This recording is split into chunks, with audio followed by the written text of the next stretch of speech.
Bom dia, bebês dinossauros, meus queridos alunos do nono ano. Espero que tenhamos uma semana bastante produtiva e que vocês tenham tido um Dia das Mães, maravilhoso, que tenham feito todas as atividades propostas pelos professores durante esse período, não esquecendo que a entrega de atividades valerá como frequência e qualitativo, não esquece disso, tá bom? Beleza? Eu já passei para vocês 4 atividades, confiram aí na plataforma do grupo. Alguns alunos, inclusive dessa turma do nono ano, não me entregaram a atividade referente ao capítulo 2. Só lembrando que os capítulos que nós estamos trabalhando, tanto o capítulo 2 quanto o capítulo 3, que é esse que nós vamos iniciar, Era Vargas, veja aí no slide, coloquem já na página, por favor, na página 57 do livro de vocês, tá bom? Então vamos acompanhar, fazer as atividades propostas. A gente está no período de quarentena e é necessário que haja dessa união, essa ligação entre a gente, professores, e vocês, tá bom? Então tirem as dúvidas, assistam todas as aulas que nós estamos postando, que é muito importante para vocês acompanhem, entreguem as atividades de todos nós professores, pode ser aqui na secretaria escolar, como você pode enviar eletronicamente através do próprio WhatsApp ou do e-mail do colégio que o professor passa para você, beleza? Nós já estamos postando os vídeos aí no YouTube das nossas aulas, vocês estão vendo aí, estamos ficando famosos, mandando os links aí do YouTube para vocês, que é mais uma ferramenta que estamos utilizando para trabalhar, tá bom? Beleza? Só avisando que quem não entregar as tarefas atrasadas até hoje, infelizmente, eu não vou computar ponto como frequência, vai se prejudicar com a volta das aulas. Deixa eu tirar esses recadinhos que aparecem aqui, quando a gente está gravando, tá bom? Então, se liga aqui e presta atenção. Nós vamos começar agora, meninos, prestem bastante atenção que eu quero que vocês observem, o capítulo 3, Era Vargas. Esse governo de Vargas há de 30 a 45, esse primeiro governo de Vargas dura durante 15 anos, mas para a gente entender como Vargas chegou ao poder, como foi seu governo, vamos entender primeiro o contexto que o levou ao poder, tá bom? Acompanhe aí, qualquer coisa você para o vídeo para dar uma olhadinha mais de perto. Primeiro, pessoal, vocês têm que entender que Vargas aconteceu porque é o seguinte, a traição do Partido Republicano Paulista. Em 1929, o presidente Washington Luiz, na época do PRP de Paulista, apoiou a candidatura ao paulista Júlio Prestes, traindo o Partido Republicano Mineiro, porque lembra que a gente falou da política do café com leite? Eles ficavam alternando, ora os políticos de São Paulo, ora os políticos de Minas Gerais, ora os políticos do Rio de Janeiro, os governantes no poder, certo? O que aconteceu? A Aliança Liberal, que era o grupo que estava Vargas, reagiu. De que forma? A reação dos mineiros que queria chegar no poder foi aliar-se ao Rio Grande do Sul, que era o estado onde Vargas era governador, e a Paraíba, formando assim a Aliança Liberal, que lançou a candidatura de Vargas no ano de 1930.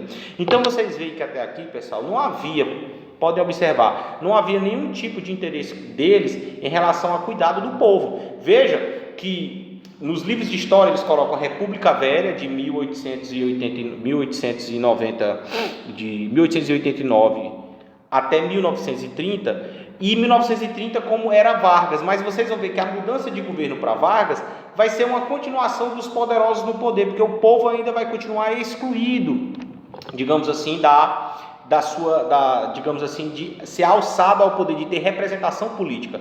Só avisando que esses slides você pode acompanhar junto com o livro, vá acompanhando com o livro de você aí em casa. Levanta, Yasmin, Amanda, Pedro, Kennedy, Mateus, sono doido aí, levantem, beleza? Olha só, preste atenção, com a Revolução de 1930, por quê? Porque o grupo de Vargas ganhou as eleições, certo? Mas o grupo da oposição, vocês podem colocar aí na página, coloquem na página, olha só, coloquem na página 61, vocês vão ver que as eleições de 1930 foi marcada por extrema violência, muita violência mesmo. A minha máscarazinha aqui, show de bola, foi marcada por muita violência, é tanto, pessoal, que aconteceu um fato esdrúxulo. Em 1930, na eleição, no Rio Grande do Sul, Vargas teve 100% dos votos. Olha só que absurdo, um candidato ter 100% dos votos em algum lugar, sinal de que é fraude. Não tem como um candidato ter 100% de voto em algum lugar. Só lembrando que na época o voto era o quê? Quem tivesse renda, e não era como hoje secreto, era voto aberto, a pessoa tinha que dizer quem estava votando, certo? Olha só, então preste atenção, página 61, como eu estou aqui olhando, olha só, a oposição não se confirmou, pessoal, com a vitória do candidato governista, ligado ao Washington Luiz. E o que aconteceu? Resolveu tomar o poder.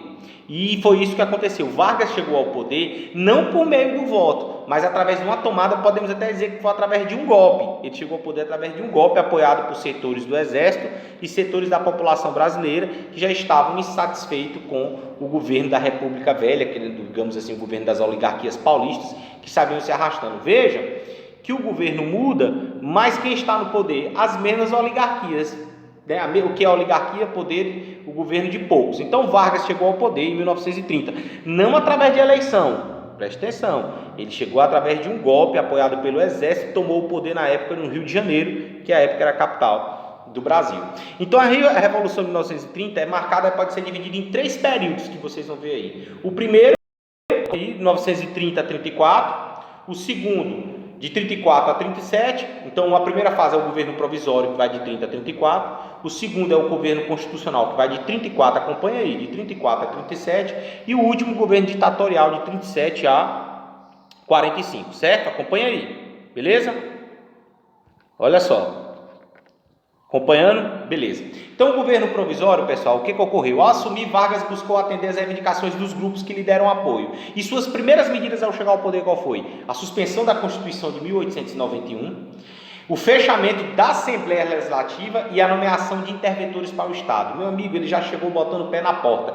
Isso iria trazer muita insatisfação logo com quem? Com a turma de São Paulo, que foi aquele grupo político que eles tinham se degladiado em 1930 nas eleições.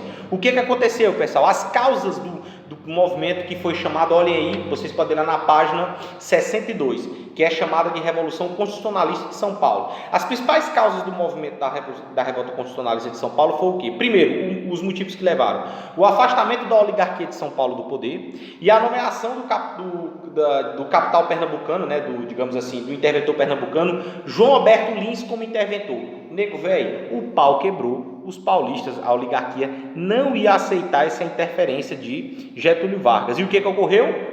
Briga. Preste atenção.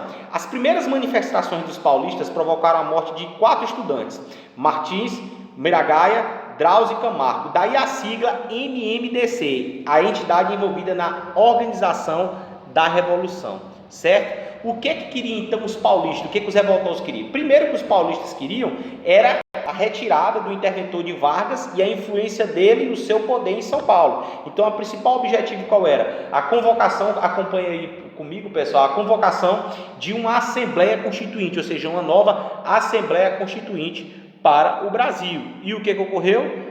Assim foi feito. Coloquei, por favor, acompanhem. Eu estou falando, vocês acompanham no livro. Estou com o livrinho aqui. Vocês coloquem na página 63, certo? Os paulistas, você pergunta assim, professor, e esse conflito do governo do Brasil contra os paulistas?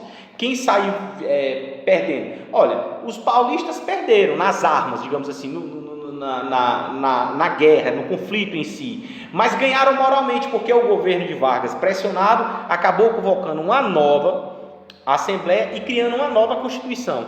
Veja que o Brasil, em pouco tempo de existência, já tinha 3 constituições, já tinham sido feitas 3. A primeira de 1824, no início do Império, a outra em 1891, no início da República, e outra agora no governo de Vargas. Ou seja, mostra que esse Brasil já sempre foi uma bagunça. E o que dizia a Constituição de 34? Primeiro, critério de cidadania, voto secreto, incluindo mulheres, mas isso continuou excluindo os analfabetos, mendigos, militares, até o posto de sargento, um detalhe interessante. Direitos trabalhistas, que havia sido o norte da sua campanha, isso fez com que ele fosse eleito, prometeu direito, que não existia direitos trabalhistas na época. Aí a promulgação do salário mínimo, jornada de 8 horas de trabalho, podem ver aí, proibição do trabalho de menores de 14 anos, férias remuneradas, indenização na demissão de justa causa. Veja que são muitas coisas que ainda hoje vigoram na legislação trabalhista, certo? Outra característica da Constituição foi o nacionalismo econômico, como aqui dizia-se que toda a riqueza, como jazidas minerais ou ouros ou queda d'água, pertencia ao povo brasileiro, ao governo brasileiro, certo? Ou seja, o governo de Vargas teve uma característica de não privatizar em excesso, mas de nacionalizar, ou seja, trazer para o Estado, certo? Olha só, Havia, pessoal, dois grandes grupos políticos existentes no período de Vargas. Isso era reflexo da polarização que ocorria também na Europa quando a gente estudar a Segunda Guerra e estudar a Revolução Russa. Existiam dois grandes grupos políticos que dominavam o governo no período da era Vargas. Primeiro, acompanhei comigo, era a Ação Integralista. Quem era o seu líder? Olha a fotinha dele, bem fofinho, era o Plínio Salgado. Quem eram os principais grupos envolvidos na Ação Integralista? Que era um grupo radical de direita. Ele era um grupo radical de direita com características fascistas e totalitárias, ou seja, não eram muito afeiçoados à democracia. Quais eram os grupos envolvidos? Empresários, classes médias, militares e a Igreja e a Família. Inclusive, ó, o símbolozinho aqui da Ação Integralista que eu separei aqui, que eu encontrei para vocês na internet, tem para a gente ver, tá aí, certo? O outro grupo, professor, olha só, o outro grupo, olha só, quais as principais, propostas do movimento? Combate ao comunismo e ao liberalismo, nacionalismo extremado e por um regime político ditatorial chefiado por um líder capaz de impor a disciplina. Veja que era um grupo radical, certo? Esse era o primeiro grupo. A inspiração ideológica deles vinha o quê? Do nazismo, que nós vamos estudar. O nazismo foi um sistema político e econômico que perdurou na Alemanha e tinha como característica o militarismo e uma total aversão à democracia. Nós vamos ver. Mas, professor, e como é que esses grupos ganharam apoio? Como é que tinha gente que apoiava essa galera e tudo mais? Lembra que o mundo na época estava passando por uma grave crise, que era a crise de 1929. E muitas pessoas na época viam nessas ideias radicais e totalitárias uma melhor maneira de melhorar de vida. Mas veja que eram ideias o quê? Como a gente vai debater ao longo desses dias, eram ideias loucas e sem nenhum pingo de fundamento. Não tinha fundamento como não tem ainda hoje. O outro grupo que perdurava era a Aliança Nacional Libertadora, chamada ANL. O seu líder era Luiz Carlos Prestes. Quais eram os grupos envolvidos? Vejam que eles eram como se fossem Palmeiras e Corinthians, Flamengo e Vasco. Eram grupos inimigos. Quem era o líder da Aliança Nacional Libertadora? Luiz Carlos Prestes. Os grupos envolvidos, democratas, sindicalistas e socialistas, certo? Um dos apoiadores do partido da ANL era o Partido Comunista. Assim como os integralistas, também a Ação Nacional Libertadora era radical, porque eles almejavam implantar, de certa forma, a chamada ditadura do proletariado. Vejam que os dois grupos utilizavam, por vezes, do radicalismo para chegar ao poder. É o que a gente vê hoje no Brasil. A gente vê hoje que pessoas não defendem ideias políticas, defendem candidatos. As ideias são colocadas de lado. Vocês que estão começando a amadurecer politicamente podem observar isso, tá bom? Olha só, quais eram as principais propostas da ANL? Nacionalização das empresas estrangeiras, o não pagamento da dívida externa e a reforma agrária. Segura aí, se tiver com dúvida, para o vídeo e volta, certo? Olha só, no governo de Vargas, houveram várias tentativas de derrubar ele ao poder. Na época, o Brasil estava muito instável politicamente. Os grupos, havia muitas revoltas nos seios populares, dentro das oligarquias que tinham seus interesses, digamos assim, não atendidos pelo governo, e houveram muitas tentativas de revolta contra o governo. Uma delas foi a Intentona Comunista de 1935, que foi uma repressão muito forte. Ela foi organizada pela ANL, liderada por Luiz Prestes, mas o governo de Vargas as reprimiu. Coloquem aí, por favor, meninos, vocês vão ver com bastante calma. Olhem aí, por favor, na página 66, página 66. A ação militar, preste atenção, a ação militar contra Vargas foi liderada por Prestes com o apoio dos estrangeiros, principalmente na época pela Rússia, pela União Soviética, certo? Seu fracasso desencadeou a perseguição a integrantes, entre eles Olga, que foi entregue aos alemães. Isso mesmo. Getúlio Vargas cometeu um dos atos mais cruéis da história da humanidade. Olga, que era esposa de Luiz Carlos Prestes, eles eram socialistas, e Olga ainda era judia, foi entregue para os nazistas em plena Segunda Guerra Mundial para o governo alemão. Ou seja, entregou com a única finalidade, que ela fosse morta, porque os nazistas, uma das ideias do nazista era a perseguição a judeus e a socialistas. Então, de certa forma, esse ato de Vargas na história é considerado como um dos atos mais cruéis e desumanos que possam existir, certo? Olha só, Vargas já estava desde 30 ao poder, mas em 37, em 80, em 38 o mandato dele terminava, mas Vargas não queria largar o poder. Vargas queria ficar mais um pouquinho no poder, ele estava afim, ele estava curtindo um chuchu beleza. E o que ele fez então? Ele resolveu então, em 1937, criar um plano fajuto, que depois foi descoberto que era tudo invenção dele, para dizer o seguinte, que ele precisava estar no poder para combater a expansão dos comunistas, e assim foi feito. Olha só, O mandato de Vargas terminaria em 1938 e a campanha eleitoral ocorria normalmente. Enquanto isso, Vargas preparava um golpe de Estado para permanecer na presidência, que foi o chamado Plano Collor, presta atenção.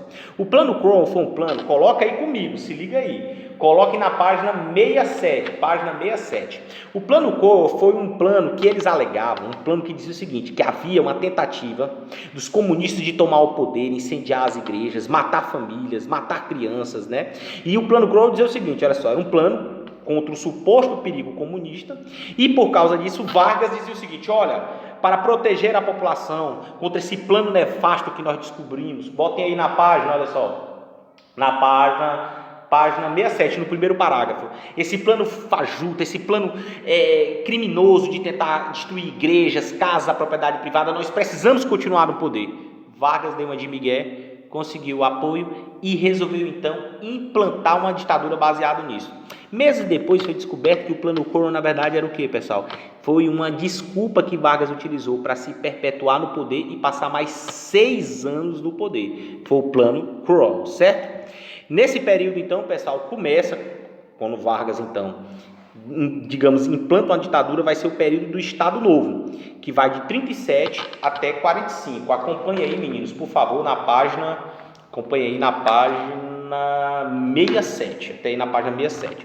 Eu espero que vocês estejam entendendo, tá bom? Estou procurando ser o mais sucinto e objetivo possível com vocês, tá bom? Então é o seguinte, nós falamos aqui até a parte do Estado Novo. Então a gente vai parar aqui no Estado Novo. Assistam toda a aula, que na próxima aula eu vou continuar da página 67. Fechou? Qualquer dúvida me procura, vai a atividade do capítulo hoje para vocês. Valeu, um abraço para todos, fiquem com Deus e teremos mais aulas, acompanhem live que eu vou fazer essa semana com vocês, certo? Valeu!